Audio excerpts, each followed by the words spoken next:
Hello everyone, and welcome to the Ultimate Challenge for Students. My name is Francesca and I hope to help you have the best fresh start at university.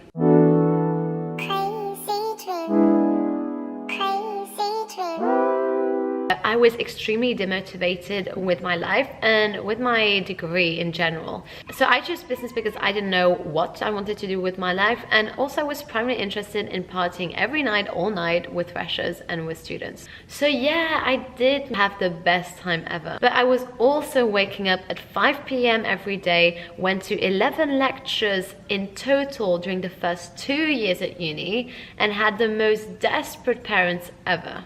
They had no clue what to do with me. So thank goodness I had the intelligence to listen to this tiny little voice in me who was telling me during my second year, if you want to succeed in life, you really need to get a grip.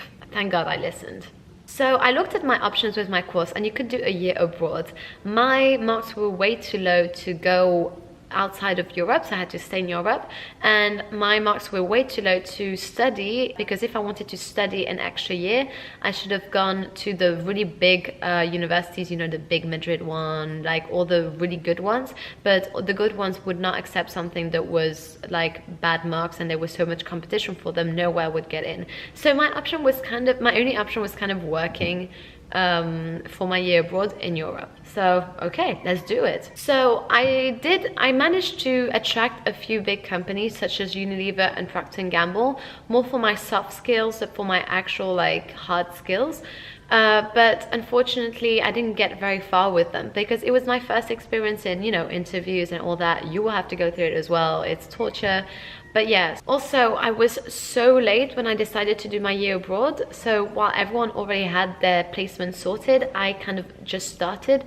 Therefore, literally, I just spent hours and hours applying to 32 different companies and getting into none.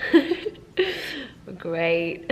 However, there was good news for me. Whilst the English system made us apply for jobs the September before the next year, you know, like basically a year before, the rest of Europe did not function that way.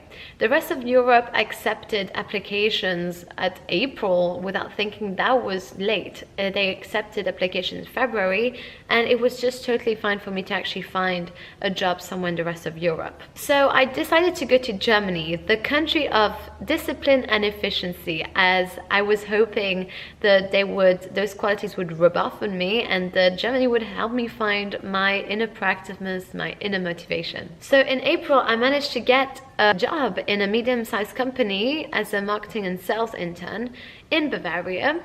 And so for anyone who says to you, yeah, it's too late for apply, it's too late, it's not true. You can always apply to the rest of Europe. I did not know German, so I went to Germany without knowing a word of it, like literally never studied it. So it's not because you don't know the language that should stop you. If you want to do a year in industry, you can. All you have to do is apply, literally. Just don't listen to anyone who says the opposite. I will do a Q&A soon, so make sure if I didn't answer any of the questions that you had in mind, make sure you comment your question, guys. Check. I had a dream about you last night. And we were listening to fast.